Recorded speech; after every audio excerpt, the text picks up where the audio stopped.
et bienvenue dans cette libre antenne où chaque soir on parle d'amitié, d'amour, de famille, de travail, tout ce qui nous concerne finalement.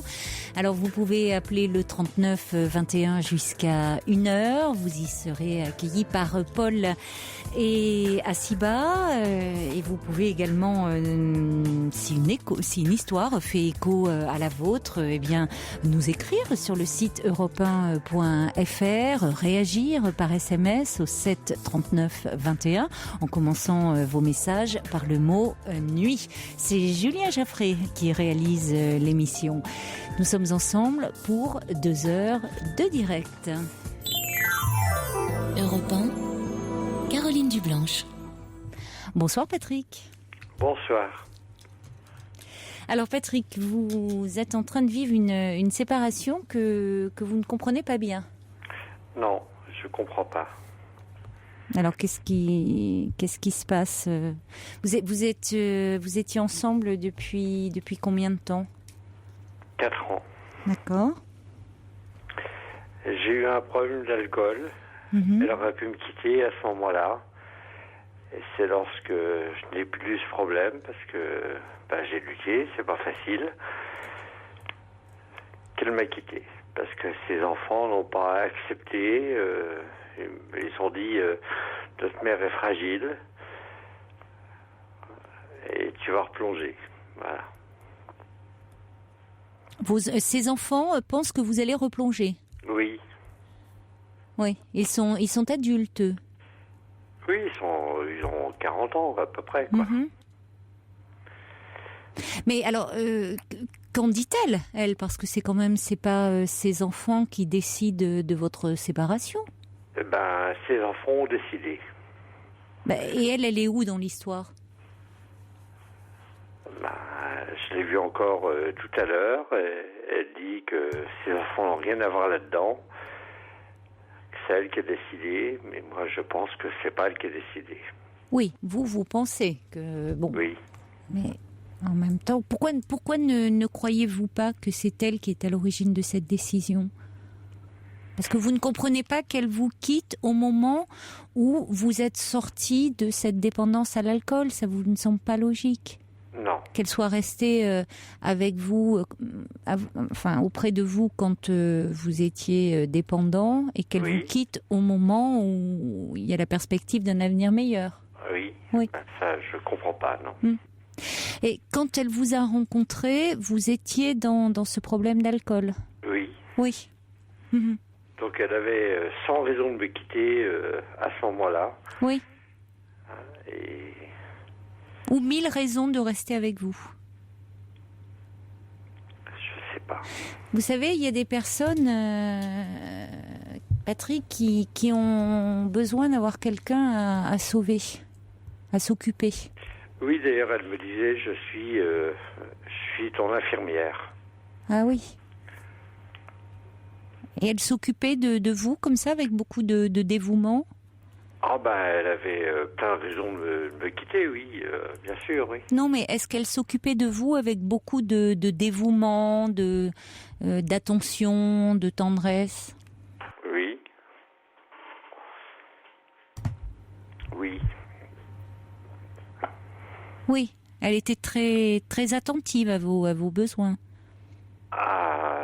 Oui, à ce moment-là, oui, beaucoup, oui.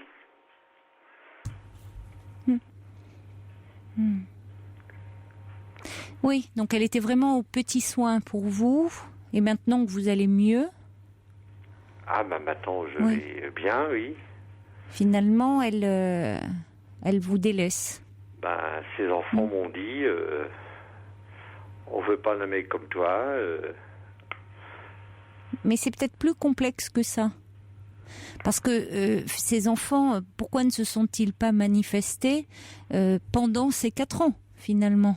Pendant ces 4 ans où vous étiez dans l'alcool, avec toutes les conséquences que ça pouvait avoir pour vous, pour elle, pour votre relation de couple. Vous voyez, elle a quand même si ces enfants, on peut penser que déjà à ce moment-là, pendant ces 4 années, étaient présents et lui disaient de vous quitter, elle a bien su résister et ne pas céder à la pression. Bien sûr, oui. Voyez, à ce moment-là, elle arrivait à tenir, parce que peut-être que le désir, le besoin de s'occuper de vous était plus fort. Maintenant, peut-être qu'elle a accompli sa mission. Son rôle d'infirmière est terminé. C'est ce que je pense, oui. C'est peut-être ce qui est, du coup, un peu compliqué à entendre, mais comme vous dites, d'un point de vue, c'est vrai, logique. Vous avez raison de dire qu'elle aurait eu 1000 raisons de ne pas vouloir être avec vous. Parce que c'est très compliqué, la relation avec une personne qui s'alcoolise. Avec quelqu'un qui est en souffrance. Ça, je le sais, oui. Hein, vous le savez. Mais il y a des personnes qui n'existent qu'en aidant les autres. Oui, mais ce que je n'ai pas compris, c'est que alors que je n'avais plus de problème d'alcool, qu'elle me quitte à ce moment-là, quoi. Ses enfants lui ont dit, il va replonger, il va t'entraîner là-dedans.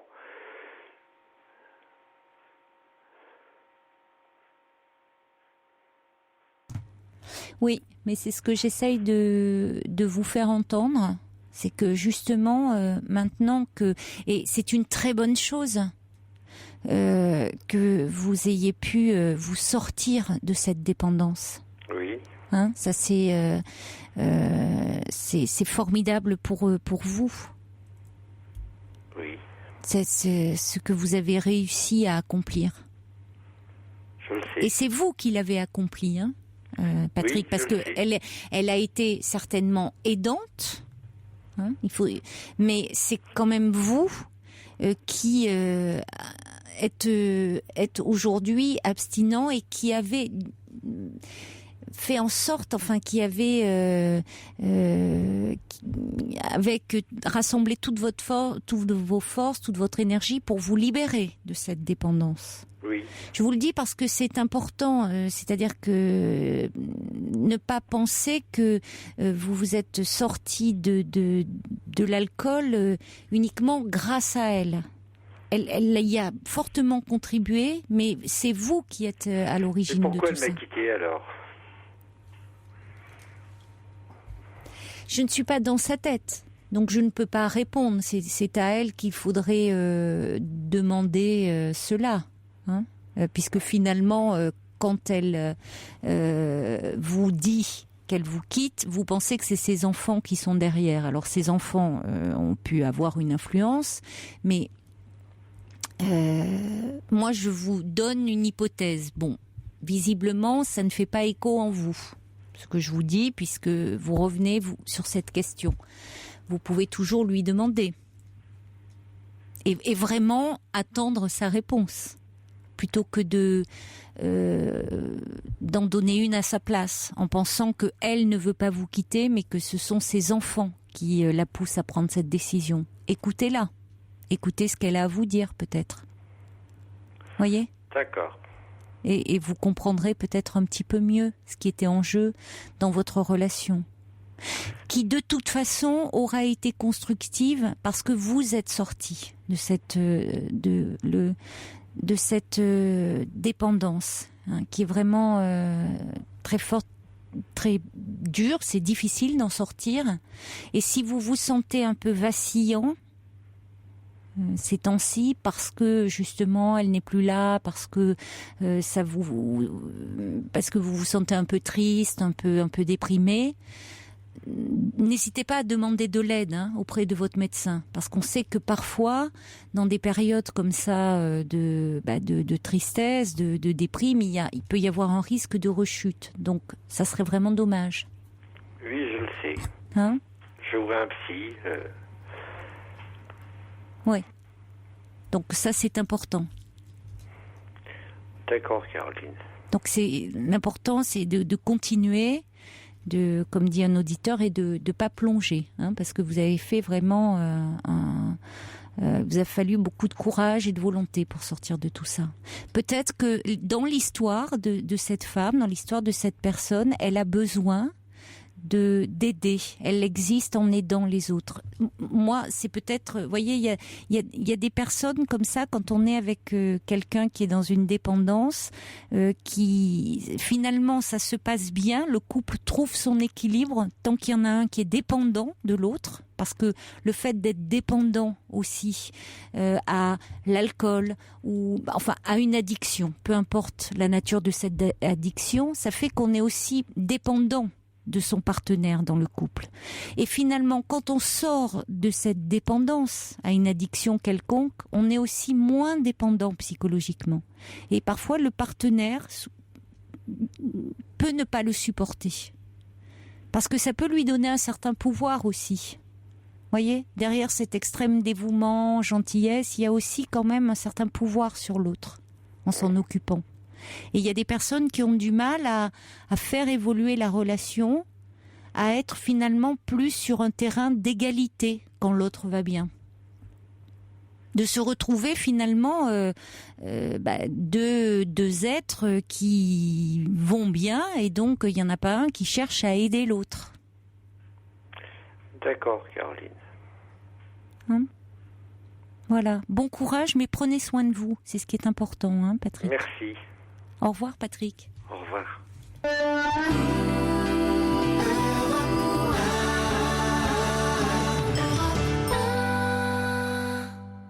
Bonsoir, Michel.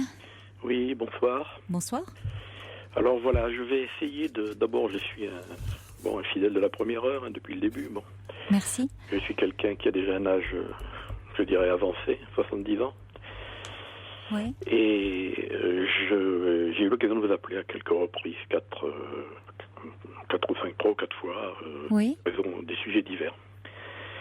Ce qui m'amène aujourd'hui à vous appeler, l'objet de mon appel, c'est une réaction qui m'arrive concernant le décès de mon psychanalyste. Ah, oui. Je m'explique. Oui. J'étais en psychothérapie pour des raisons d'anxiété, parce que je suis un anxieux et ça me... Depuis toujours, hein, en fait, mais comme je suis un lent, je m'y prends très tard pour essayer de traiter des problèmes. Et donc, j'avais engagé une psychothérapie auprès d'un psychiatre psychanalyste il y a 1 an et demi. Oui. Une séance par semaine, en face à face. Mais bon, c'était une psychothérapie qui... Voilà, je savais pas trop si ce qu'elle m'apportait. Enfin, si, j'avais le sentiment qu'elle m'apportait quand même. Mais bon, je la vivais un peu comme ça. Et donc, j'ai quitté mon psy, mon médecin psychiatre, vendredi 5. Oui. On m'a une séance du matin. Et le lundi suivant, le lundi 8, il décédait brutalement d'une crise cardiaque.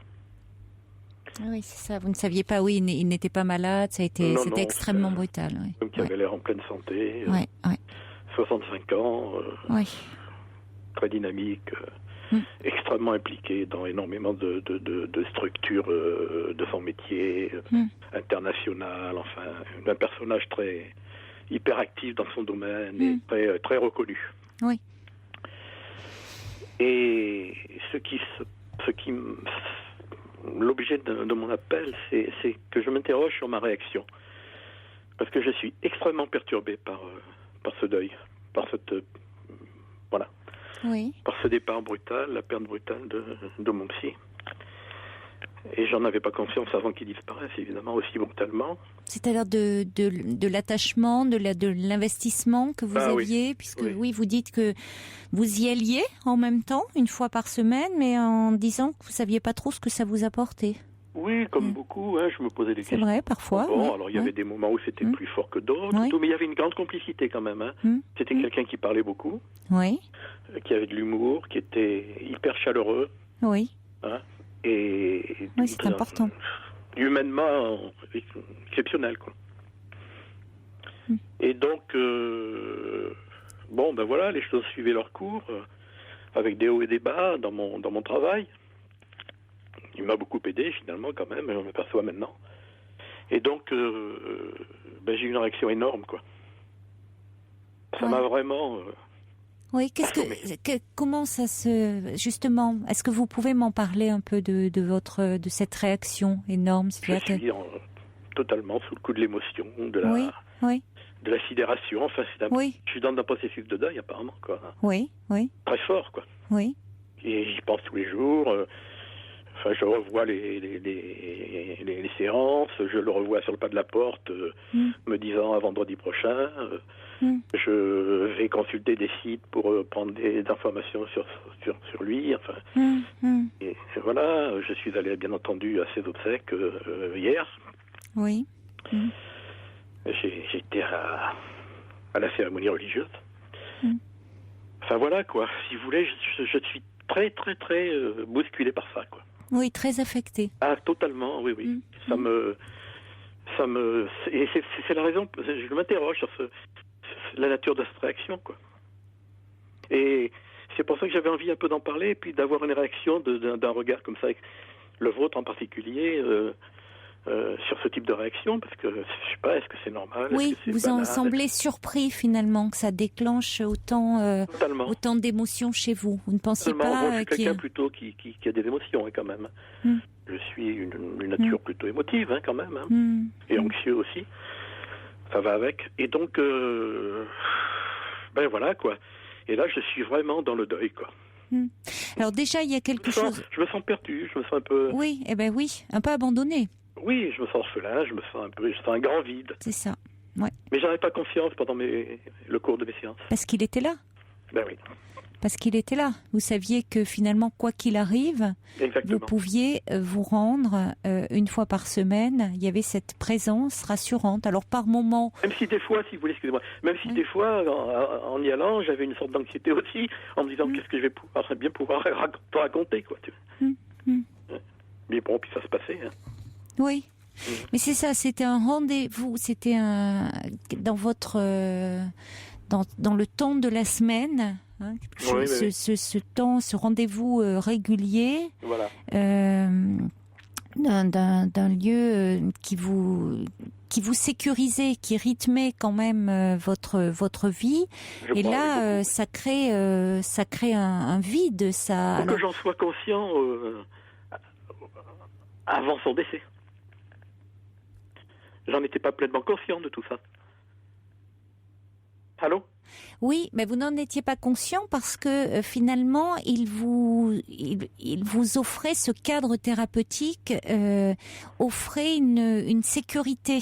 Oui, exactement. Quoi qu'il arrive, quoi qu'il puisse se passer dans votre vie d'anxiogène pour vous, vous saviez que vous pouviez en parler avec votre psy le jour de votre séance. Oui, c'est ça. Oui. Et puis là, ce thérapeute qui avait pris une fonction, alors après, je ne sais pas ce qu'il représentait finalement pour vous. Dans le cadre, on voit de ce transfert, ce qu'on parle, c'est ce qui est à la base même d'une cure, d'une cure analytique réussie, c'est-à-dire de tout ce que l'on va investir dans la personne de son thérapeute, c'est-à-dire tout ce qu'on va projeter sur lui comme sentiment, c'est-à-dire qu'il va tenir un rôle paternel, maternel, d'une personne en tout cas qui a compté. Il va tenir plusieurs rôles d'ailleurs au cours d'une cure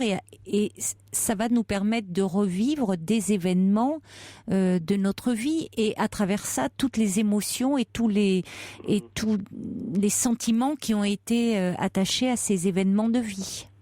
Donc c'est tout le principe même du transfert. Ah oui. Donc ce thérapeute, vous n'avez pas l'impression que vous y étiez autant attaché, mais ça correspond peut-être aussi à un moment de votre cure où, comme vous dites, il y a des moments où il se passe des choses, où ça bouge moins sur un plan psychique, et puis d'autres où il peut y avoir quelque chose comme ça d'un peu en accéléré. Et alors donc je sais pas où vous en étiez dans votre travail analytique avec lui, mais en tout cas pour quelqu'un déjà d'anxieux, le décès, déjà quand on n'est pas anxieux, un décès brutal comme ça, c'est angoissant. tout à fait, oui. Hein, c'est angoissant. Donc, parce que c'est une prise aussi de conscience, une prise de conscience de la fragilité de la vie, de plein de choses, quoi. Il y a énormément de choses qui remontent, évidemment, oui, bien sûr. Il y a beaucoup de choses, et puis il y a le fait que il y a une séparation qui normalement, si vous voulez, qui ne peut pas être élaborée avec lui en tout cas, que vous pourrez élaborer avec d'autres. C'est important d'ailleurs que vous puissiez le faire, mais qui renvoie certainement à d'autres angoisses de séparation. Et des angoisses de séparation, vous savez, les angoisses de séparation, c'est pas très éloigné des angoisses de mort. Or là, on y est. Oui. Donc ça peut réveiller des choses très archaïques. Une sorte de force paisible, vous voyez, de force rassurante, d'une certaine manière. Ouais.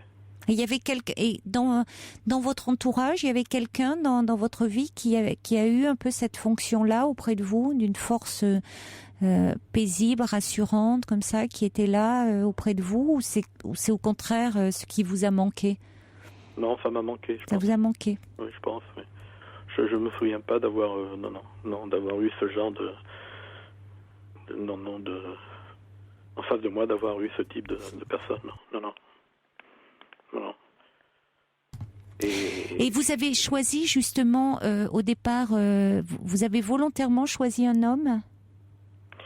Écoutez, c'est quelqu'un que je connaissais parce que il y a 20 ans, il s'est occupé de mon fils qui avait qui avait 10 à 18 ans et qui avait de petits soucis, pas dramatiques, mais des petits soucis liés à l'adolescence. Et donc, il avait reçu mon fils. Et il m'avait été indiqué par mon médecin généraliste à l'époque, il y a 20 ans.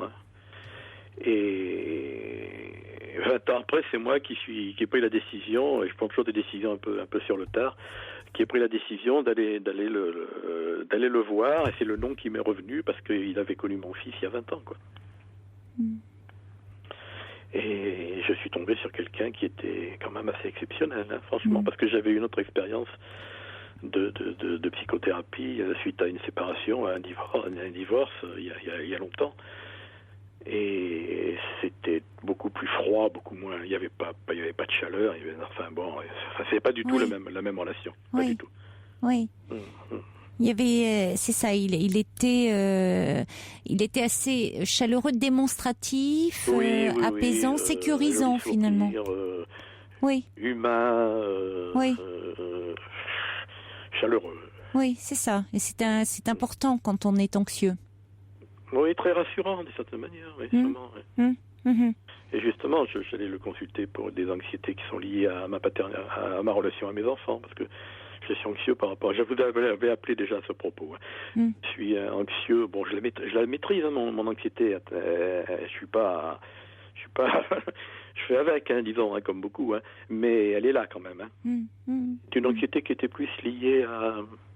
Non pas que j'étais soucié avec mes enfants, qui sont maintenant des adultes, mais je suis toujours préoccupé de leur situation, de leur devenir, de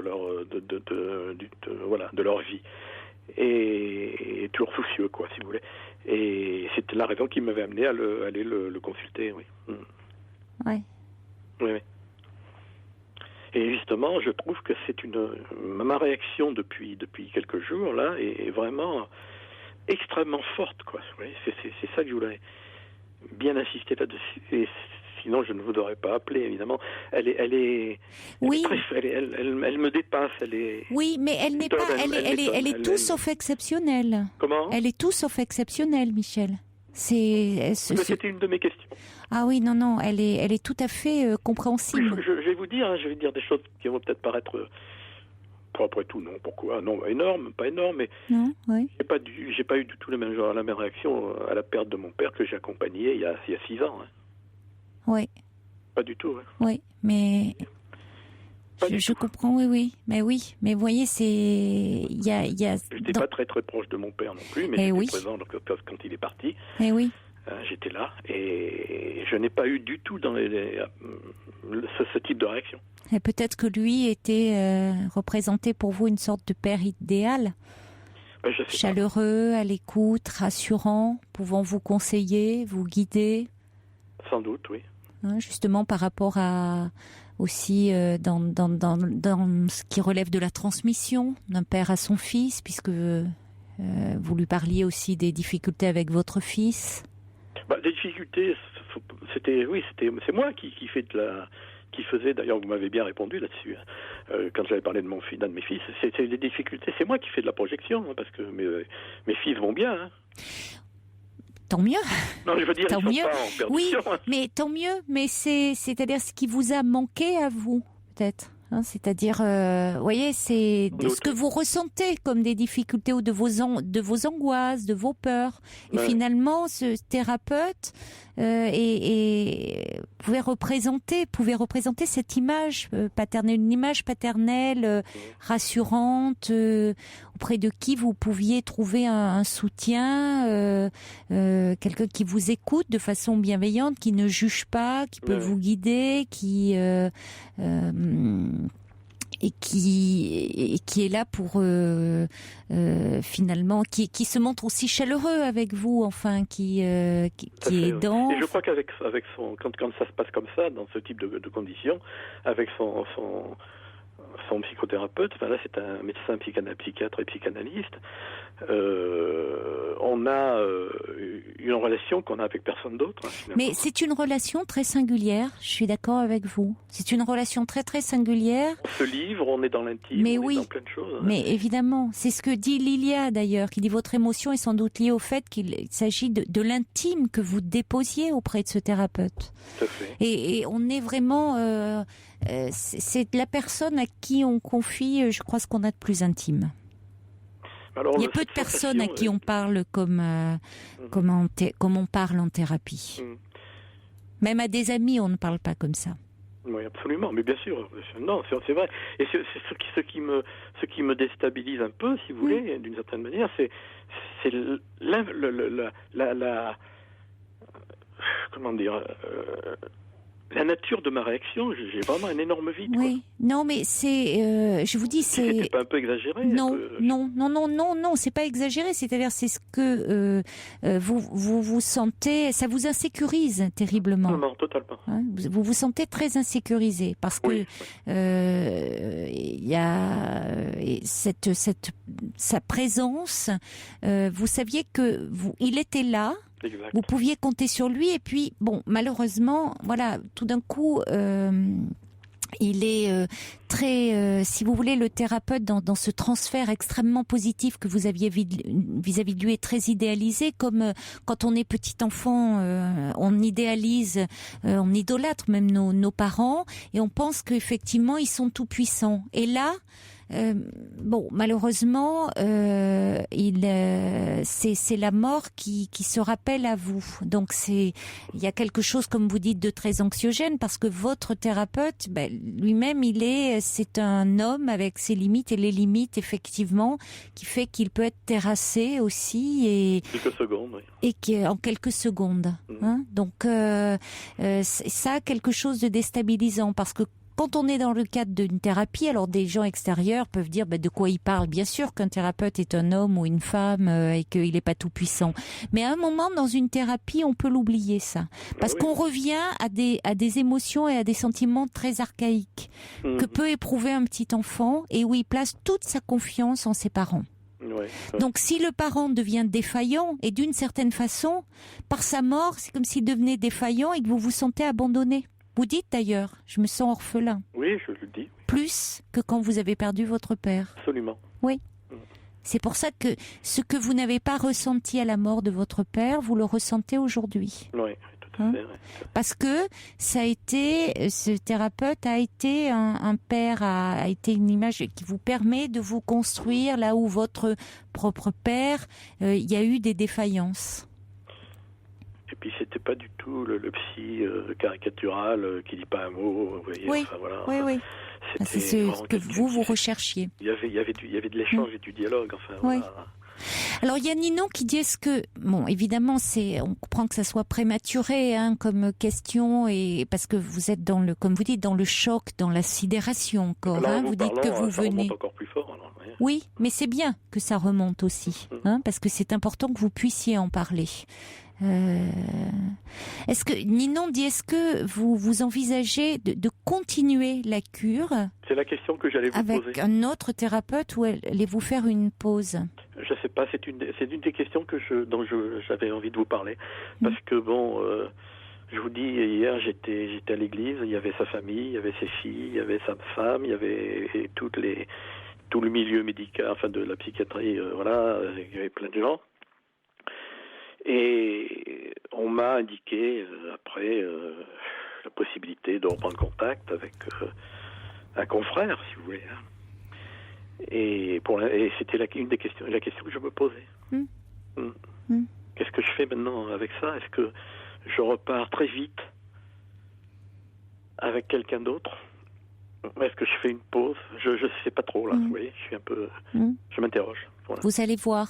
De faire, je suis sûre que vous allez à un moment sentir on m'a donné les coordonnées ce qui est bon pour vous, à quel moment. Déjà, voyez, vous parlez de continuer. Dans votre tête, déjà, continuer semble être une évidence. Simplement, c'est à quel moment? Puisque vous dites faire une pause ou vous dites c'est simplement très vite, repartir très vite ou faire une pause. Mais c'est quand même... J'ai envie que ça soit quelqu'un qui soit quelqu'un de proche de lui. Oui. Un psy. Oui. Qui le connaisse. De ses proches, enfin de ses relations, enfin dans la même mouvance, enfin dans la même. Oui, je comprends. Oui. J'ai pas envie de repartir avec un inconnu total. Vous voyez. J'ai envie quand même que ce soit quelqu'un qui me soit. Oui. Oui, il y a une familiarité. On m'indique comme un de ses collègues proches. Voilà. Alors pour l'instant, bon, on m'a donné des coordonnées, j'ai un numéro de téléphone, j'ai un nom. C'est même sa femme qui me l'a donné, la femme de la veuve. Voilà. Oui, donc c'est forcément des thérapeutes qui font partie de son cercle. Je pense, oui. Des amis, ou enfin des personnes avec qui il travaille, dont il est proche et qui, en tout cas, qui partagent sa même... qui sont de la même école, de même système de pensée, de même valeur, dans le sens façon de travailler. Voilà, oui. Voilà. Il y a Cathy qui vous comprend très bien, qui dit: je serais très affectée s'il arrivait quelque chose à la première, à mon premier psy. Pourtant, je ne le vois plus. Et puis il y a quelqu'un qui dit aussi: je comprends parfaitement ce que vous dites, et même je crois que je vais reprendre des séances arrêtées depuis plusieurs semaines en vous écoutant. Cette relation est si intime, si particulière. Vous savez, moi, je me refais le film toute la journée en ce moment. Oui, mais comme quand on est... de mes séances, le dernier au revoir sur le pas de la porte à vendredi prochain, mon arrivée le vendredi, porte close, voilà, enfin, vous voyez, je me refais tout, quoi. Je me redéroule complètement tout ça. Oui. Et alors, j'essaie aussi de me remémorer tous nos échanges, et j'ai du mal. Ça va revenir, parce que là, pour le moment, vous êtes, si vous voulez, vous êtes dans un trop grand désarroi. Ah oui, total. Donc ça crée un peu une confusion. Oui. Et quand on est trop comme ça, dans un état de sidération, de choc, on a du mal à se remémorer, parce qu'on veut trop justement se remémorer. Et parfois même, y compris, on n'arrive presque plus, parfois même les traits du visage, on veut tellement les fixer, les arrêter, qu'il y a des choses, la voix ou... J'ai besoin de revoir sa photo, hein. Oui, mais je comprends. Mais vous êtes comme dans un deuil. Je l'ai trouvé deuil. sur Internet, je l'ai. Hein. Ben oui, parce que tout ça... J'en ai fait une copie et je l'ai. Mais parce que ça vous apaise. Comme vous le dites si bien, j'ai quelquefois du mal à reconstituer son visage. Oui. Mais ça va revenir. Vous allez voir. Ça va revenir quand vous serez moins dans cet état de sidération et de choc. Oui. Il y a des choses qui vont revenir, des souvenirs comme ça qui vont affleurer, des paroles. Tout ce que vous avez fait avec lui, tout ce travail est présent en vous. Je pense, bien sûr, mais bon, j'ai du mal à le reconstituer, quoi. Pour le moment, parce que pour le moment, l'état de choc psychique fait un petit peu obstruction à tout. Oui, sûrement. Oui. On va accueillir Véronique, mais avant, je voulais lire le mail d'Anna, qui connaît très bien la question, puisqu'elle est dans la profession, qui dit: comment ne pas vivre mal ce décès dans un transfert et dans une cure, dans la mesure où ce thérapeute pouvait prendre la place du père, de la mère, et puis ne projette-t-on pas sur un psychanalyste une toute-puissance qui fait qu'il ne pouvait disparaître? Oui.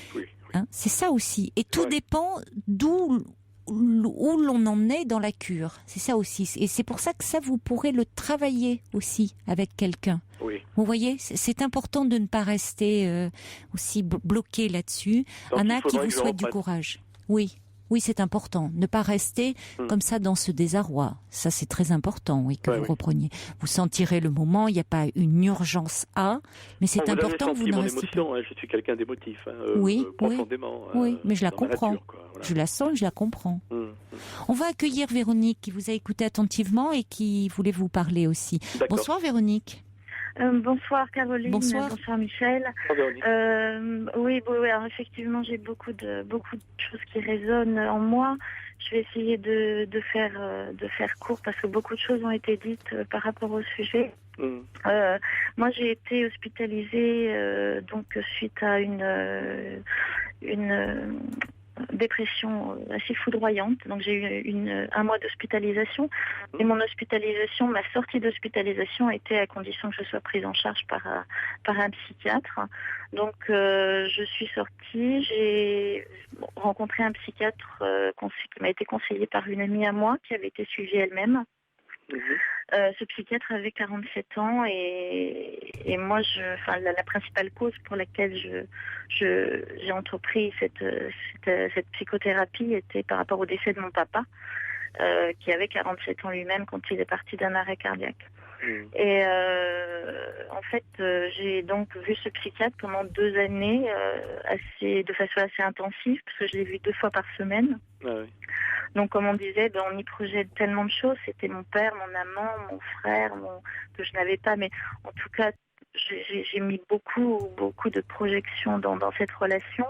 Il m'a sauvé la vie, pour ainsi dire. Et on était beaucoup dans l'échange. C'était, même si j'ai pleuré pendant 6 mois et qu'un beau jour, il m'a vu ne plus pleurer parce qu'on avançait. Et puis, un jour, je suis arrivée à son rendez-vous. J'étais dans la salle d'attente et il a eu une crise cardiaque pendant que j'attendais. Les pompiers sont arrivés et il est décédé. Il est décédé sur le coup. Donc là, ça a été une catastrophe parce que donc c'était de ça il y a 2 ans. Ça a été une grosse catastrophe. Je suis repartie dans ma voiture. C'était, comme j'expliquais à votre collaboratrice Caroline, c'était en bord de Seine, à Corbeil-Essonnes. Et je me suis retrouvée dans ma voiture. Le premier réflexe que j'ai eu, parce que je crois que sinon je serais peut-être partie dans la Seine, parce que je ne savais plus où j'étais. Le premier réflexe que j'ai eu, c'était d'appeler ma meilleure amie, qui m'a peut-être donné la phrase qui m'a sauvée et qui m'a dit, écoute, ça fait 2 ans que tu le vois. Peut-être que il est parti au moment où il te croyait capable de continuer toute seule. Assez forte pour continuer toute seule. Voilà. Donc j'ai pris ça un peu comme ça. Peut-être que c'est peut-être ça qui m'a sauvé la vie. J'ai continué. Donc je me suis dit effectivement, peut-être que je suis maintenant assez solide. Et la séance auparavant, parce qu'on se voyait 2 fois par semaine, et je lui avais dit, vous savez comment vous tenez le coup avec tous ces gens qui viennent pleurer, qui viennent déverser leur désespoir, leurs histoires, et vous carburez au café, à la lampe à lumière, parce qu'il était enfermé dans son bureau 24 heures sur 24, et je le voyais boire du café, et tout ça, ça me marquait, parce que j'avais peur, en fait, je crois que j'avais la crainte qu'il arrive la même chose qu'à mon père. C'est arrivé au même âge, ça a été un concours de circonstances énorme, et du coup, forcément, on a de la culpabilité aussi. Je me dis que, voilà, on se sent coupable. Je suis peut-être une coupable parmi tant d'autres. Ça, c'est la culpabilité de l'enfant. Enfin, il y a quelque chose de votre histoire à vous, parce que vous n'êtes évidemment tout sauf coupable. C'est un métier qu'il exerçait, que les thérapeutes exercent, et finalement, c'est un choix aussi que nous faisons. Voilà. Donc, c'est un métier. Donc, c'est pas parce que vous venez avec vos souffrances, vos angoisses, que vous déversez là à un moment donné, que vous êtes responsable de, voyez, vous ne nous tuez pas physiquement ni psychiquement d'ailleurs. Oui, mais je pense que c'est le premier réflexe qu'on a. Enfin, oui, mais comme souvent face à une mort, parfois il faut trouver une raison et il y a quelque chose qui nous échappe quand elle est soudaine comme ça et la culpabilité vient, même si vous n'êtes en rien responsable. Et je trouve que les paroles de votre amie sont très belles. Et que je comprends qu'elles aient eu un tel impact parce que c'est ce que aussi j'avais envie de vous dire, Michel, c'est que il y a un moment, même si ça réveille le décès d'un thérapeute, et comme le dit Anna, tout dépend au moment où il a lieu, aussi beaucoup de choses, beaucoup d'angoisse. Vous n'êtes quand même plus aujourd'hui les petits-enfants très en souffrance, à un moment que vous avez pu être très en difficulté. Vous avez certainement beaucoup plus de ressources que vous ne le pensez pour y faire face. Oui, voyez, certainement Effectivement. moins démunis que vous ne le pensez. Et que dans le travail, que ça soit pour vous ce que a dit votre amie Véronique, ou le travail que vous avez fait, vous, avec votre psy, Michel, vous avez certainement eu beaucoup de clés, pour pouvoir, pour être plus solide et plus fort. Alors moi, néanmoins, excusez-moi, je voulais juste dire que, vous voyez, j'en ai parlé à une amie qui est une femme superbe, d'une très grande sensibilité, qui est bien entendu plus jeune que moi, qui est une cousine éloignée, à qui j'en ai parlé et qui m'a à peu près tenu des propos qui sont de même nature, qui ressemblent beaucoup à ceux qui ont été tenus par son amie Véronique. Et ce que vous venez de dire aussi, Caroline, vous savez, le fait de dire... vous venez de dire, on en ressort peut-être un peu plus fort. J'ai pas dit qu'on en ressortait plus fort, si on peut s'éviter les épreuves, mais je pense que vous êtes plus fort, je pense que vous ne le pensez, et que ce travail aussi que vous avez fait sur vous, et puis le fait qu'aujourd'hui vous êtes un adulte, et que même si vous avez travaillé sur des fragilités, sur cette anxiété d'enfant qui a manqué d'un soutien paternel, vous n'êtes plus ce petit garçon qui s'est trouvé à certains moments seul et perdu. Vous voyez, vous avez certainement beaucoup plus de ressources que vous ne l'imaginez, y compris pour faire face à cette épreuve-là. Ouais. Alors, si je peux juste rajouter quelque chose, moi j'ai donc passé un an sans voir quelqu'un, parce que pour moi ça me semblait invraisemblable. Et puis néanmoins j'avais quelque chose d'inachevé en fait. Il fallait que je termine ce que j'avais commencé, c'était important. Et donc j'ai revu quelqu'un. Alors j'ai revu un homme, ça n'a pas été du tout parce que je faisais des comparaisons évidentes, donc ça collait pas. Et j'ai décidé d'aller voir une femme. Donc depuis un an je vois une femme à Paris et ça se passe très très bien. J'avais la crainte de ne pas savoir d'où repartir parce qu'il fallait forcément... Et puis j'ai repris le train en route parce qu'on avait eu 2 ans de travail de fait. Donc, comme vous dites, Caroline, effectivement, on a avancé, on a mûri, on n'est plus comme on était au tout début. Et aujourd'hui, voilà, je continue et je vais jusqu'au bout de ce que j'ai commencé. Oui, parce que mais néanmoins, c'est précieux. Je vous écoute et avec intérêt. Et... Donc je pense qu'il faut, laisser du temps maintenant. Il faut laisser du temps. Effectivement, des points de repère, oui. Pour la suite. Mais il faut, oui, je pense, parce qu'il y a une coupure et il y a un inachevé quelque part, quoi. Oui. Je pense que vous n'êtes peut-être pas allé au bout de ce que oui, vous deviez. Ce qui a été effectivement travaillé est là et c'est de l'acquis et ce n'est pas perdu. Oui, voilà, tout ce que vous avez, y compris dans cette relation qui s'est nouée affective entre vous deux, c'est fait maintenant partie de vous, Michel. Mais comme vous le dites très justement avec beaucoup de sensibilité, Véronique, cet inachevé, il ne faut pas le laisser comme ça. C'est-à-dire que ça aussi, ça demande à être élaboré, parce que sinon ça peut effectivement, comme vous êtes anxieux, réveiller des choses beaucoup plus archaïques. Donc, et ça peut même être un tournant et vous faire avancer considérablement. Oui. Aussi. Écoutez, Caroline, je pense que j'ai bien fait de vous appeler et je trouve que votre réponse m'est tout à fait précieuse, et y compris également comme celle de Véronique. Oui, je remercie Véronique d'avoir appelé. Bon courage à Michel, et puis il faut pas lâcher en tout cas. Non, merci beaucoup. Je vais en tout cas, ça m'est vraiment très précieux. Tant mieux. Cet échange m'a été très précieux en tout cas. Voilà. Merci. Bon courage Michel, et merci à vous Véronique de votre aide. Au revoir.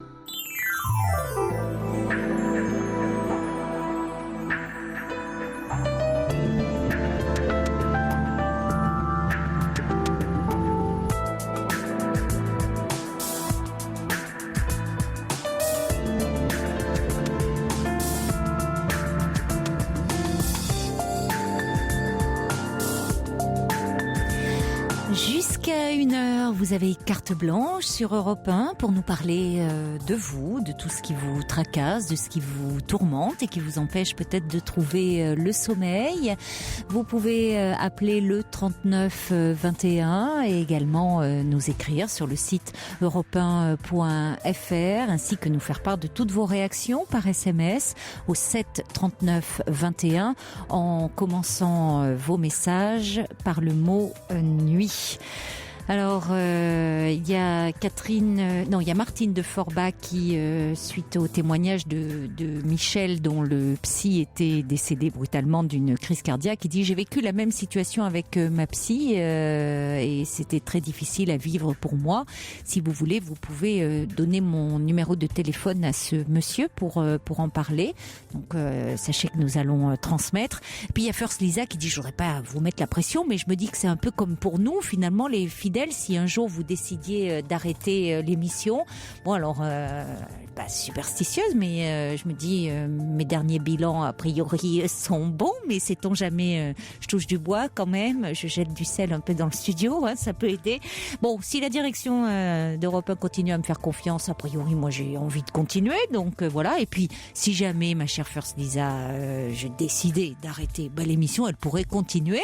Je ferai la réponse aussi que j'ai faite à Michel et à Véronique, ça peut continuer avec quelqu'un d'autre. Voilà, c'est tout simplement.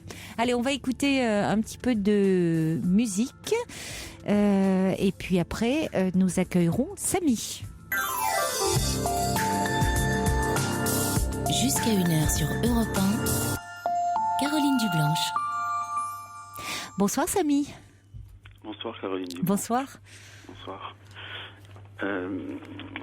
Je vous avais appelé l'autre jour. Oui. Et j'évoquais un souci de charge de travail. Donc je suis un paramédical. Mm-hmm. On s'était déjà parlé il y a peut-être 3 ans, voire 4 ans. Oui.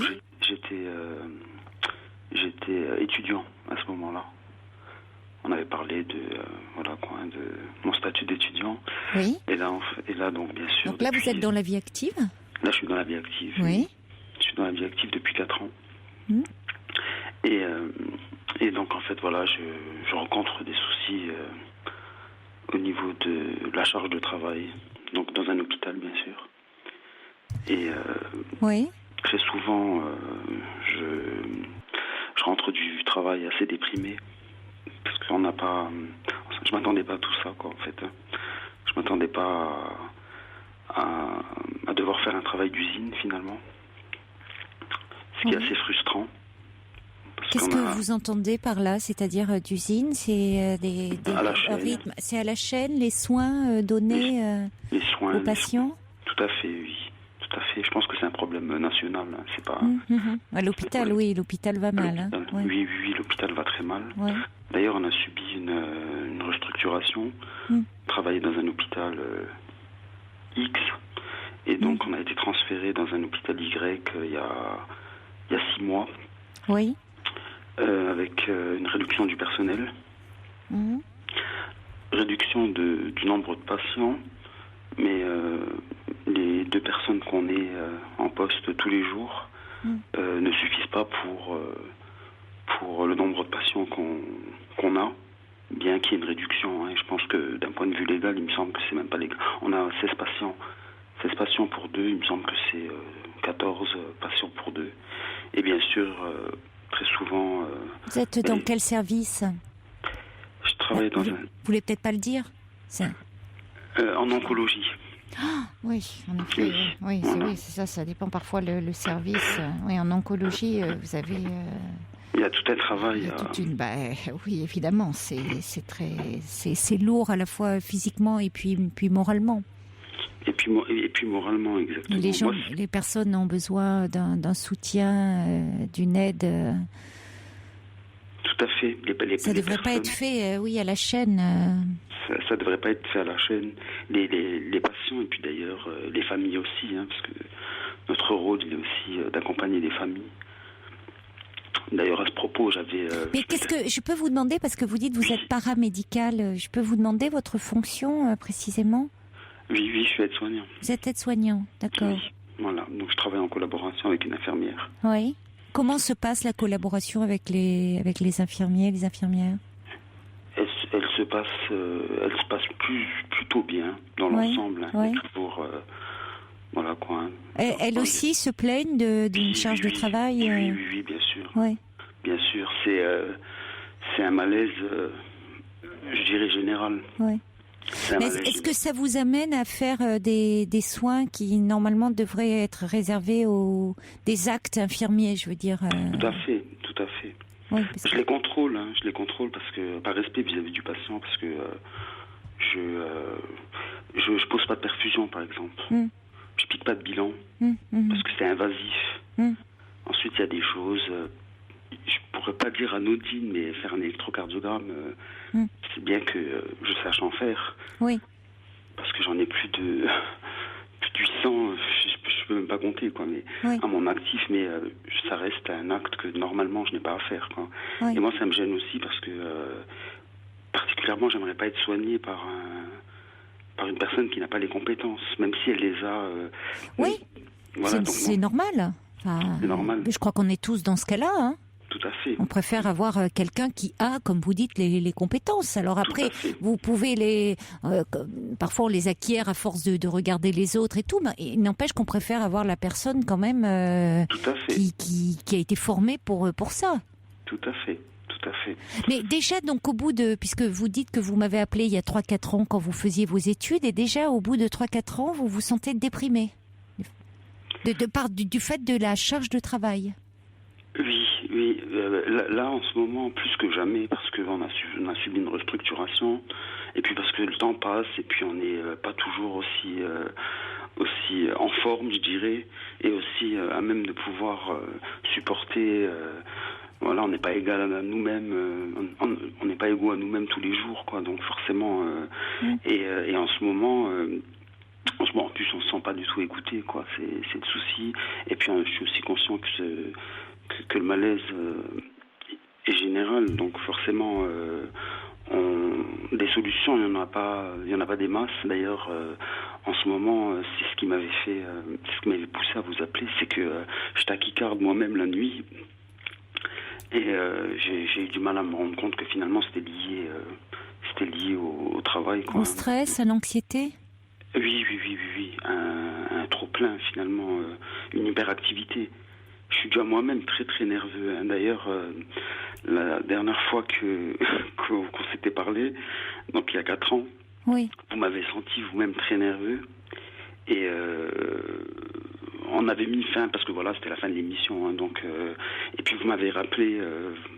personnellement, parce que je n'avais pas pu continuer, voilà, vous m'aviez clairement dit, vous êtes très nerveux, calmez, déstressé.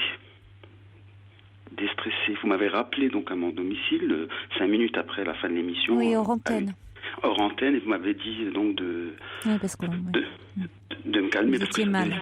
Et puis ça devait sortir à ma respiration. Vous étiez mal, vous étiez angoissé, oui. Et j'étais très, très, très angoissé, et ensuite, voilà, on se forge un caractère, donc forcément, on accepte les choses. Et puis là, en ce moment... En ce moment, vous sentez que ça va pas bien à nouveau? Ça va pas bien. Quand je vous avais appelé, quand j'étais étudiant, c'était surtout... c'était un autre problème, quoi. C'était un autre problème, c'était le statut du stagiaire... Voilà, le statut de l'étudiant, voilà, pendant ses stages, quoi. Et là, c'est le professionnel, quoi, entre guillemets. Hein, c'est le diplômé au travail, donc c'est 2 problèmes. Vous en parlez entre vous. Vous dites que vous avez finalement, vous avez le sentiment de ne pas être entendu, qu'il n'y a pas de solution à ce problème. On en parle entre collègues. J'ai mis un mot dans un cahier qui s'appelle la Bible. Hein, c'est un cahier qu'on a. Oui. Quel nom, oui. Oui, ça s'appelle la Bible, en fait. C'est un cahier où on s'en réfère tous les matins pour savoir ce qu'il y a à faire. Et puis là, j'avais marqué donc clairement qu'il était grand temps qu'on se réveille. Voilà, et puis pour ma part, j'ai marqué je tachycarde la nuit en tout grand, j'ai signé. Et finalement, donc le lendemain, je suis allé voir le médecin du travail. Donc j'étais en repos, je suis allé voir le médecin du travail pour lui expliquer la situation. Et le médecin du travail donc Lui, il pensait que je venais faire une sorte de révolution pour dire faut qu'on se réveille, alors que moi, je venais pour lui expliquer mes soucis de santé, en l'occurrence le fait que je tachycarde, quoi. Donc je m'étais fait un électrocardiogramme moi-même à l'hôpital, et je me suis dit que je lui montrerais, parce que voilà, forcément, je sais pas interpréter un ECG, quoi. Oui. Et donc finalement il y a eu un quiproquo entre nous. Il est parti dans une discussion où il pensait que voilà, et puis il m'a dit oulala, faites-vous petit, la situation, parce qu'en plus, donc je travaille dans le privé. Oui. Depuis quelques mois en fait, enfin j'ai arrêté de travailler dans cet hôpital parce qu'on a tous été transférés, si vous voulez, médecins, équipe, donc dans un hôpital public. Et donc ça se passe encore plus mal depuis qu'il y a eu cette restructuration. Ah oui, parce que forcément on n'est plus que deux. On n'est plus que deux. Et puis la charge de travail est restée la même. Auparavant, vous étiez combien ? 4 en matin. Et de 4, vous êtes passé à 2. Alors vous dites que le nombre de patients a diminué quand même ? Le nombre de patients a diminué, mais comment dire, 16 patients, si on a 10 personnes atteintes de néo-pulmonaire, et puis que voilà, donc ça oui, ça, c'est ça des pathologies très lourdes, hein, effectivement. Vous êtes en oncologie, donc ça nécessite quand même des soins, et puis des personnes particuliers, et puis des gens aussi qui sont souvent dans une grande détresse, à la fois ou physique et morale. Tout à fait. Tout à fait, ouais. Et là, il y a une question c'est ça, derrière ça, il y a les conditions humaines de travail et le problème de restriction budgétaire. C'est ce qu'on vous dit au plus haut sommet de la hiérarchie. C'est ce qu'on nous dit. Moi, pour ma part, j'ai été que voir le médecin du travail, et c'était surtout pour mon souci de santé. Puis lui, il pensait, comme je vous ai dit, que je venais faire une révolution. Il m'a dit oulala, calmez-vous, faites-vous petit, parce que ça va très mal. Dans les hôpitaux, en plus, on a un contrat que je croyais un peu atypique, parce que on a été donc pris dans la fonction publique. Oui. On était en CDI, donc dans l'hôpital où on était, l'hôpital privé. Oui. Et donc le transfert s'est fait sous des conditions bien particulières, c'est-à-dire que l'hôpital qui nous accueillait devait respecter certains critères, et à savoir garder la nature de nos contrats. Donc on a été repris en CDI. Or, des CDI dans le public, c'est pas des contrats qui existent. Enfin, je me suis renseigné, ça existe, mais en temps normal, une personne passe d'un CDD à une stagiairisation et à une titularisation. On est la seule équipe qui avons un CDI, quoi. Et suite à ce CDI, finalement, on peut rien faire avec ce CDI. Je peux pas demander de mutation. La seule de mes... Mais alors, ce qui pourrait être un avantage, parce que par les temps qui courent et le chômage quand même qui est effrayant, vous pourriez être heureux d'avoir un CDI, mais finalement, vous dites que ça vous bloque. Pourquoi vous ne pouvez pas demander une mutation ? Parce que pour pouvoir prétendre à une mutation, il faut être titulaire de son poste. Donc il faut passer par la phase stagiairisation, qui dure 12 mois, et ensuite titularisation. Et donc nous, Mais alors qu'est-ce que vous comptez faire ? Parce que si déjà vous êtes dans cet état-là, hyper tendu, assez déprimé, comment vous envisagez l'avenir ? J'ai un projet. C'est un projet... c'est de quitter la région, mais bon, c'est pas du tout lié à...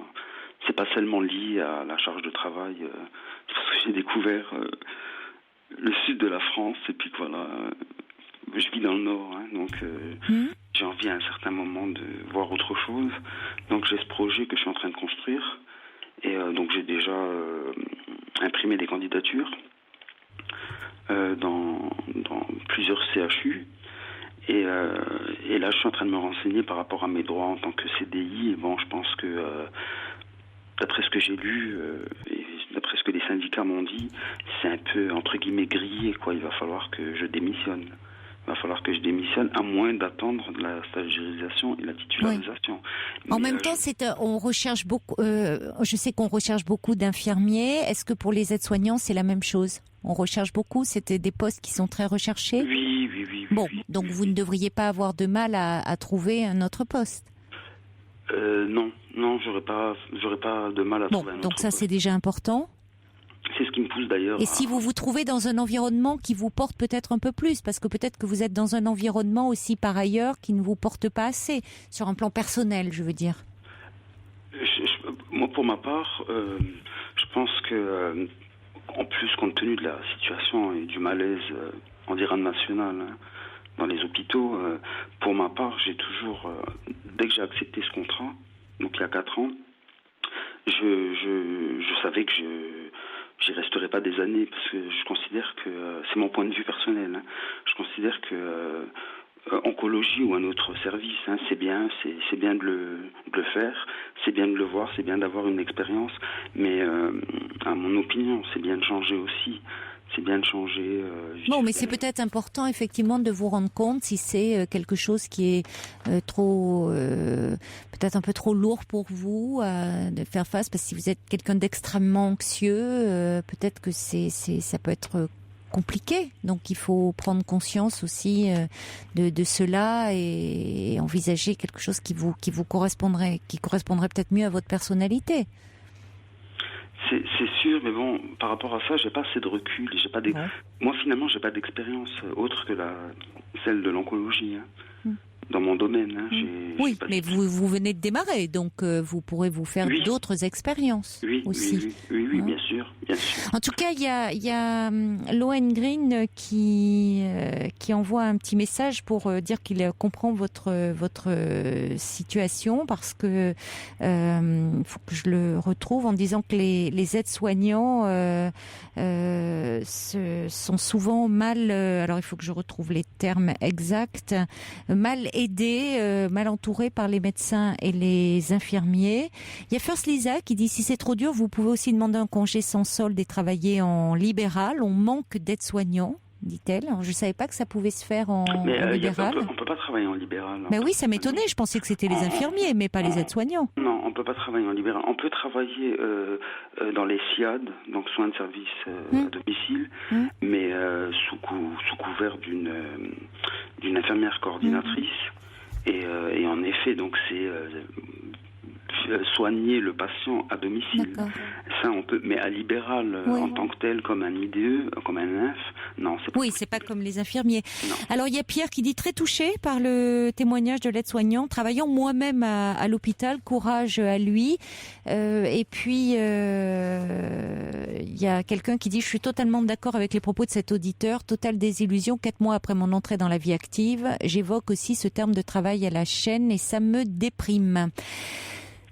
C'est particulièrement, à l'hôpital et dans un service d'oncologie, on se dit, si le personnel soignant est déprimé, et pour les patients qui peuvent l'être aussi compte tenu de leur maladie, ça pose question.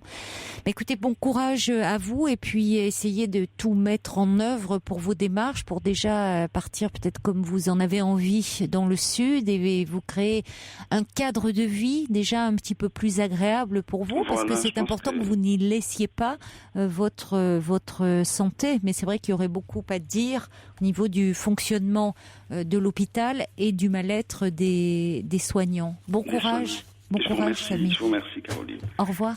Au revoir. Bonsoir, Martine. Bonsoir, Caroline. Bonsoir. Voilà, je voulais d'abord vous remercier de prendre mon appel, et puis... c'est moi qui vous remercie d'appeler. Vous savez, sans vos appels, il n'y aurait pas d'émission. Hein. Merci, et puis remercier l'accueil de vos assistants qui ont été très, très agréables aussi. Merci pour eux. Voilà. Donc c'est ce que je disais, je suis un petit peu stressée parce que j'ai tellement de choses à dire, et je me dis en quelques minutes comment je vais dire mais attendez, on va prendre les choses on va prendre notre temps, ne vous inquiétez pas. Vous savez qu'on peut prendre le temps, hein. Merci. C'est la nuit, on est tranquille.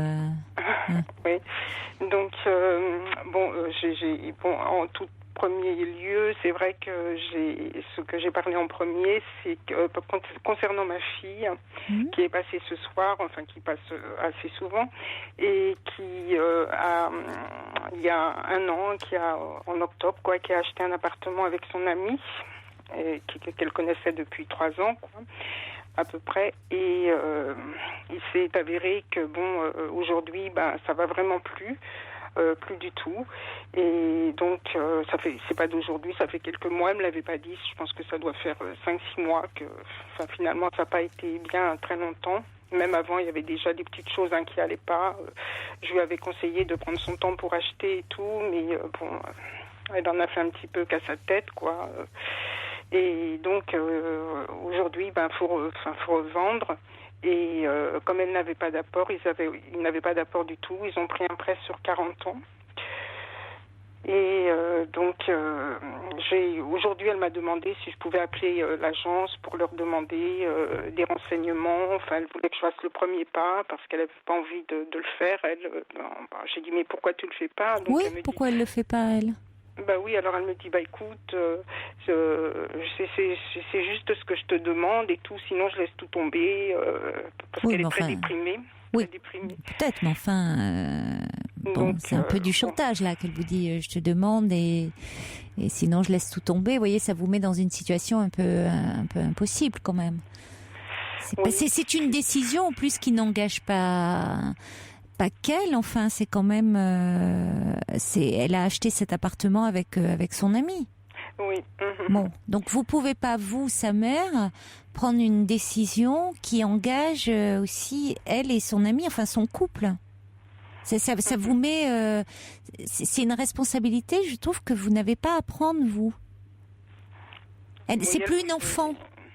Quand bien même vous voyez, elle est déprimée. Si vous dites qu'elle est déprimée, évidemment, quand on est déprimé, on n'a plus aucune énergie. Donc on peut comprendre que appeler une agence, passer un coup de fil est très compliqué. Vous voyez, prendre une quelconque initiative, complètement, on n'y arrive pas quand on est vraiment déprimé. Pour autant, c'est pas à vous de faire quelque chose qui implique aussi son couple. Donc il faudrait peut-être déjà qu'elle se fasse aider avant d'abord de prendre une telle décision. Qu'elle retrouve, parce que très vite elle pourrait reprendre un peu d'énergie. Vous voyez, si elle demandait à son médecin traitant en disant je vais pas bien, je suis déprimée. On l'a vu lundi, je suis. Oui, parce que moi j'ai dit il faut absolument que tu revoies le médecin parce qu'elle avait arrêté un peu. Là, elle n'a pas pu reprendre son travail. Oui. Donc j'avais pris rendez-vous pour elle et la veille, elle me dit maman, est-ce que tu peux venir avec moi pour expliquer au médecin parce que moi je dis pas tout, j'arrive pas à tout dire. Enfin, elle m'a demandé de l'aide.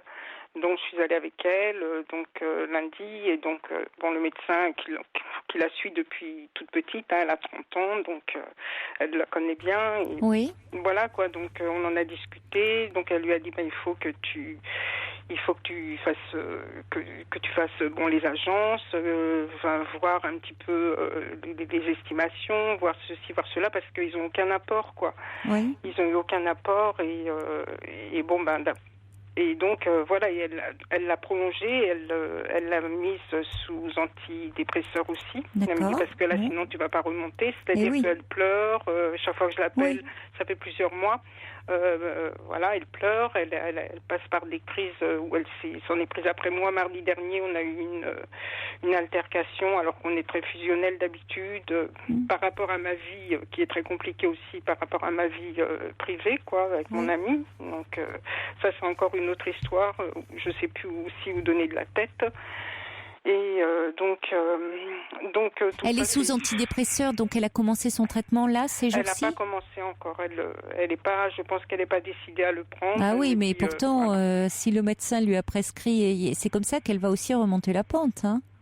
C'est ce que je lui ai dit. Je lui ai dit, mais oui, mais t'as vu ce que ça fait dans. Si elle est quand même dans des crises de larmes comme ça, ça serait important. Il ne faut pas qu'elle reste dans une telle souffrance morale. C'est dommage de rester comme ça dans une souffrance. Et effectivement, elle n'est certainement pas en état aujourd'hui d'aller courir les agences, se renseigner. C'est ça, vous voyez. Mais aujourd'hui, elle a fait quand même cet après-midi quand j'ai appelé l'agence, donc qui m'a donné en gros des détails et qui m'ont dit mais écoutez, vous vous rendez compte, ils vont perdre beaucoup d'argent, ça fait qu'un an et bon, il n'y avait pas d'apport, elle n'a pas une grosse paye, lui non plus, donc ça veut dire qu'ils vont devoir rembourser un prêt quand même sur voire je sais pas combien de temps, et voilà quoi, moi ça m'angoisse beaucoup, c'est pareil, moi je peux pas trop l'aider, le peu que j'ai, je peux pas. Alors puis elle me dit, de toute façon maman c'est pas à toi, c'est de payer mes bêtises, hein, c'est toi, profite de ton argent. Et ils peuvent pas le mettre en location, cet appartement? Ben, c'est ce qu'on avait pensé. Parce que finalement, ça leur permettrait peut-être de rentrer un peu dans leurs frais. Parce que revendre à perte, c'est peut-être pas. Ils veulent se séparer, c'est une chose, mais de là à ce que, revendre comme ça, alors que tout le monde leur déconseille. Vous voyez, ils veulent. Il y a une symbolique aussi, cet appartement dans lequel ils avaient investi, et qui devait représenter. Au niveau de la décoration. Oui, dans lequel ils avaient investi, ça devait être leur nid, un lieu de bonheur, et puis finalement, malheureusement, ça n'a pas marché entre deux. Donc aussi, c'est s'en débarrasser. Il y a une symbolique, mais pas à n'importe quel prix, à tous les sens du terme d'ailleurs.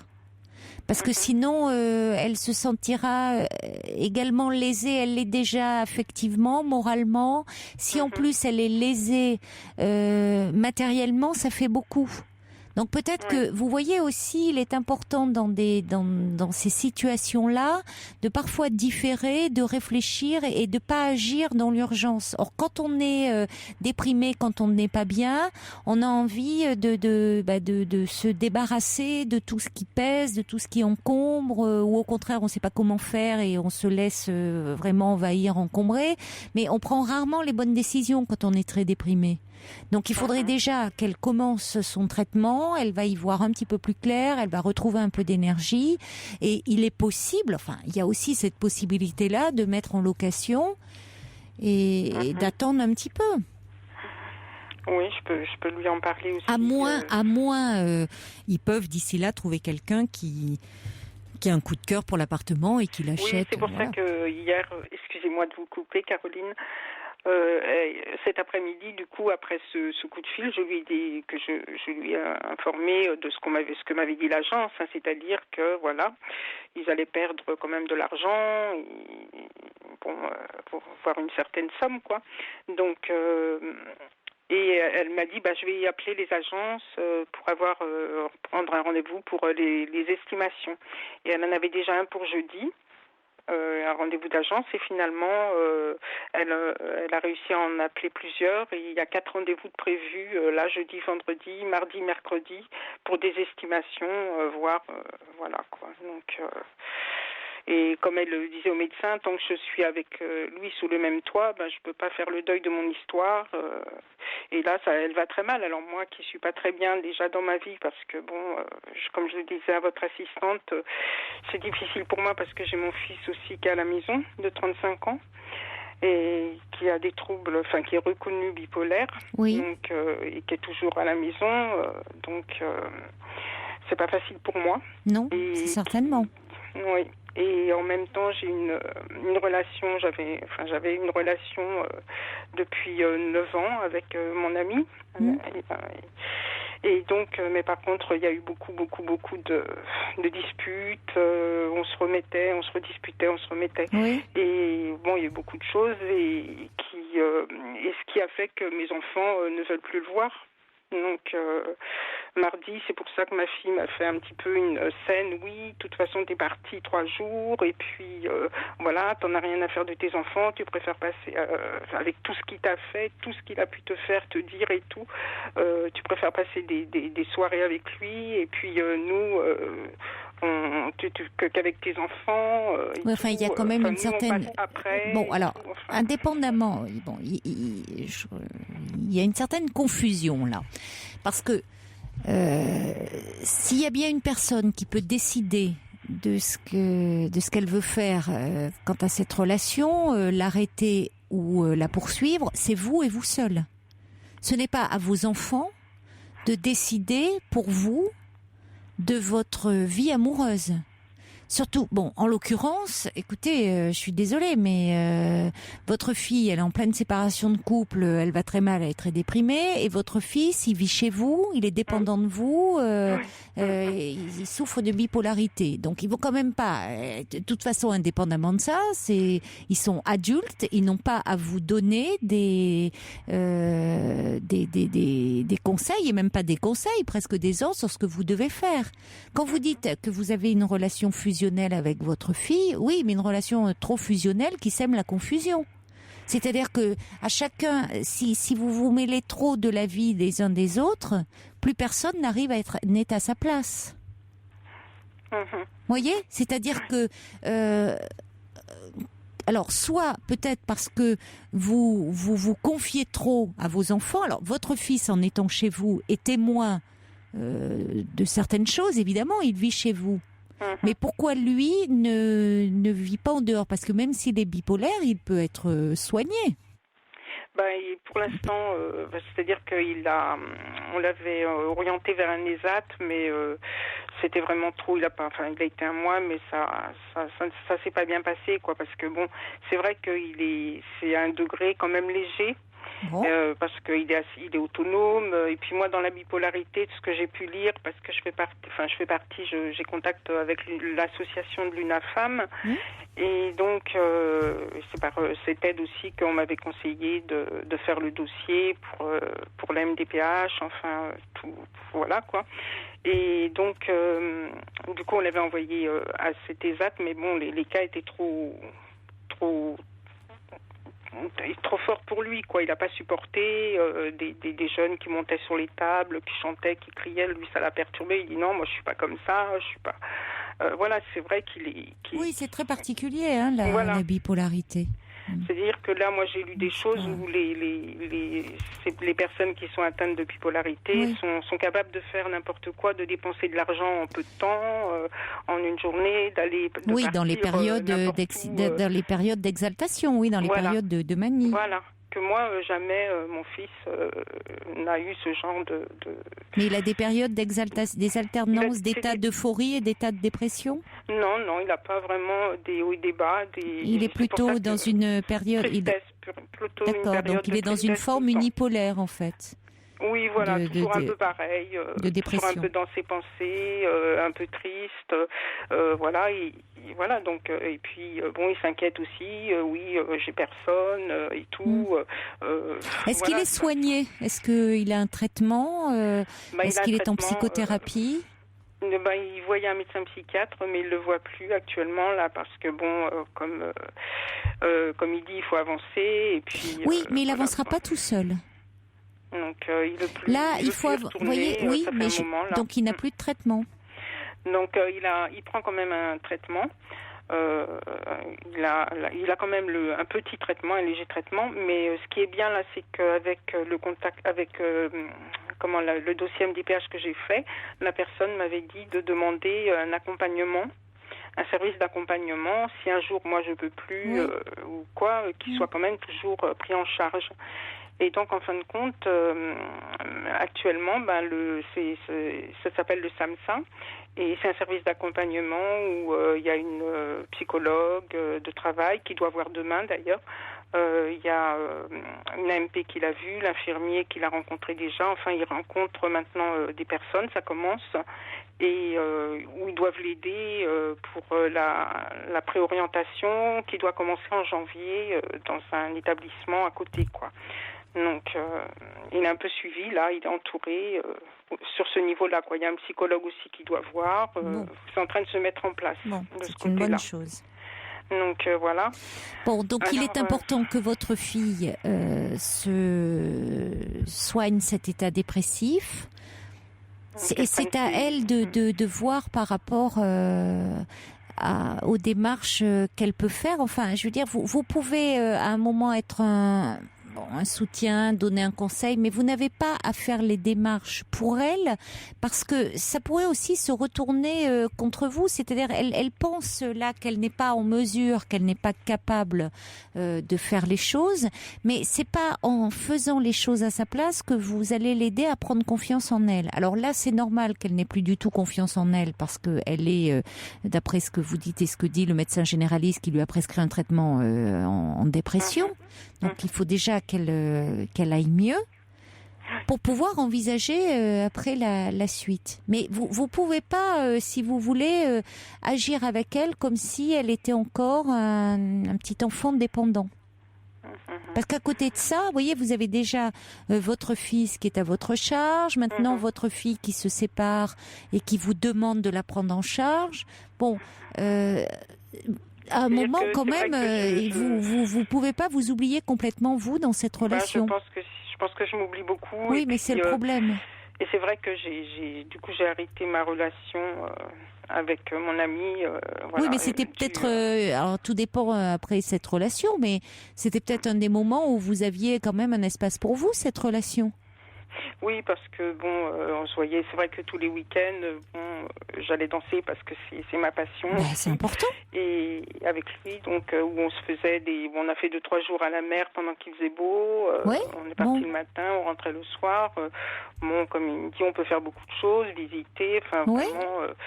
C'est important d'avoir des moments de plaisir. Mais seulement le problème, c'est qu'on a un lourd passé entre nous par rapport à beaucoup d'histoires. Parce qu'en 2005, moi, j'ai eu des gros soucis de santé graves. Et j'ai eu de la chimio et de la radiothérapie aussi après. Et à ce moment-là, on s'est un petit peu disputé la veille de mon opération. Il m'a dit une phrase qui m'a blessée. Et voilà, du style, c'est vrai que si je t'avais connu comme ça, je t'aurais pas dragué à la danse. Enfin bref, voilà. Donc ça m'a un petit peu blessée. Oui, je comprends. Et, voilà. Et donc on s'est un petit peu fait la tête. Et puis du coup, le lendemain, et on s'est rappelé, mais enfin ça a été très. Puis moi j'ai pas voulu qu'il vienne me voir le lendemain de l'opération. Je dis. Parce que j'ai dit non, je vais avoir une sale tête et tout. Alors il m'a dit si je viens pas demain ou non le surlendemain, je viendrai pas dimanche non plus quoi. Et donc du coup après il n'est pas venu me voir et il n'a pas téléphoné. Oui, non vous plus lui en à ma voulez fille, de ce moment-là de votre vie où il n'a pas été présent dans un moment particulièrement difficile pour vous. Oui, voilà. C'est pas quelqu'un sur qui vous pouvez compter. Vous partagez des moments donc il agréables, mais vous ne pouvez pas compter sur lui. C'est ça, je pense aussi. Et puis, c'est quand même très violent, ce qu'il vous dit, je trouve, effectivement, à la veille d'une intervention pour votre cancer, de dire que s'il avait su, il n'aurait pas été avec vous. Oui, alors il me dit, mais j'ai dit ça, c'était sur le coup de l'humour et tout, c'était pas... Oui, elle a un drôle d'humour, oui. Mais voilà, c'est ce que je lui ai dit. plutôt besoin de soutien. Ça, c'est une anecdote. Après, c'est à vous de voir s'il y a des choses qui, effectivement, si c'est pour vous, si c'est trop lourd et que vous lui en voulez, ce qu'on peut comprendre, vraiment, et que ça pèse sur votre relation et que vous ne voulez plus avoir affaire à lui. Mais en tout cas, ce n'est en aucun cas à vos enfants de décider pour vous. Vous voyez, il y a une trop grande confusion, c'est-à-dire que vos enfants finalement fonctionnent comme si vous deviez encore vous sacrifier pour eux, n'être que dans un rôle de mère complètement dévouée à eux et n'ayant que comme préoccupation. Vous avez le droit d'avoir une vie de femme. Vos enfants, ils sont adultes. Alors, ils ont des difficultés. Actuellement, votre fille liée à sa séparation, de dépression et autres, votre fils par rapport à sa bipolarité. Pour autant, ils sont malgré tout adultes qui puissent demander votre aide. Bon, c'est une chose, mais pas être pris en charge comme si c'était des petits-enfants. C'est ce que je fais aussi. Bon. Alors, c'est ce que dit aussi First Lisa, qui dit qu'il faut vous affirmer vis-à-vis de vos enfants. Et Cathy qui dit attention de ne pas vous laisser gouverner par des enfants qui sont adultes. Il faut quand même penser à prendre soin de vous et, voyez, voir ce qu'il en est. Ah ben, je sais pas ce que je dois faire non plus. Oui, mais parce que vous vous oubliez trop dans cette histoire. Donc c'est à vous de voir. Vous voyez, c'est à un moment il y a trop de. C'est ce que je vous disais. Il y a trop de fusion qui fait qu'il y a une grande confusion et que plus personne n'est à sa place. Donc par rapport à cet homme, il y a que vous qui pouvez savoir si vous voulez continuer ou pas, mais certainement pas à vos enfants. Et quant à vos enfants, votre fils, ça se met en place autour de lui, et votre fille, il faut qu'elle accepte aussi de se soigner. Et par rapport à cet appartement, quand elle y verra un petit peu plus clair, il n'y a pas d'urgence non plus, elle prendra une décision avec son compagnon. C'est avec son compagnon qu'elle doit prendre cette décision, c'est pas avec sa mère. Bon courage Martine. Au revoir. Andy Burroughs, Because I Know That I Can. Et un rapide message du Suricat pour saluer un de nos fidèles auditeurs qui sait toujours trouver les mots justes pour réconforter les autres. Voilà, Chaudron de la Barque, si tu nous entends, on t'embrasse et on pense bien à toi. Et puis un petit coucou de bienvenue à Sandra de Copenhague qui prépare un doctorat sur les émissions telles que la Libre Antenne. Et c'est Talima d'Algérie qui adresse un petit coucou. Très belle nuit à vous, faites de jolis rêves.